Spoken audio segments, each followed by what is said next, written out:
कौन जीत रहा है यूपी? सबसे सटीक एग्जिट पोल 7 मार्च शाम 6 बजे से लगातार सिर्फ और सिर्फ यूपी तक पर। फिनटेक कंपनी भारत पे और अशनीर ग्रोवर के बीच विवाद थमने का नाम नहीं ले रहा। ताजा घटनाक्रम में कंपनी ने बोर्ड के सभी पदों से अशनीर को हटाने का भी निर्णय लिया है। इसी बीच भारत पे से हटाए जाने के कुछ ही घंटों के भीतर अशनीर ग्रोवर ने सोशल मीडिया के जरिए अपनी भड़ास निकाली है। पोस्ट में अशनीर ने जमीन पर लगी बिस्तर की तस्वीर लगाई है और लिखा है कि उन्हें जमीन पर सोने पर भी कभी कोई दिक्कत नहीं हुई।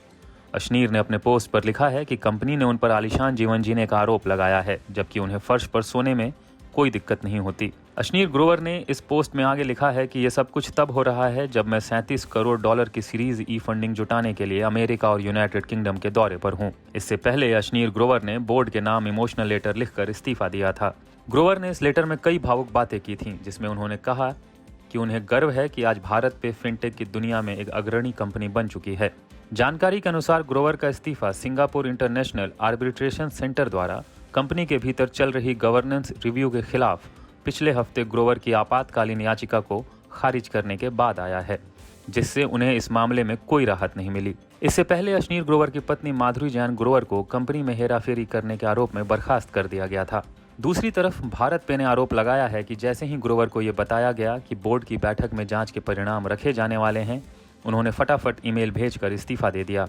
भारत पे ने कहा है कि उसके पास ग्रोवर और उनके परिवार के खिलाफ आगे की कानूनी कार्रवाई का सारा अधिकार है।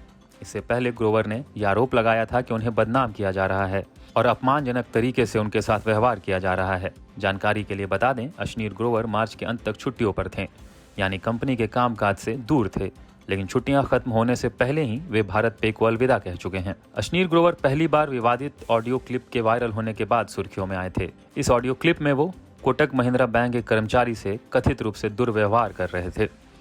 गौरतलब है कि अशनीर ग्रोवर ने शाश्वत नाकरानी के साथ मिलकर 2018 में भारत पे की शुरुआत की थी। इस फिनटेक कंपनी ने inter operable QR code launch किए, जिसकी मदद से किसी भी पेमेंट ऐप से UPI पेमेंट करना आसान हुआ था। इसके अलावा कंपनी भारत स्वाइप नाम से POS मशीन बनाती है। रियलिटी शो शार्क टैंक से भी अशनीर ग्रोवर ने खूब सुर्खियां बटोरी थीं।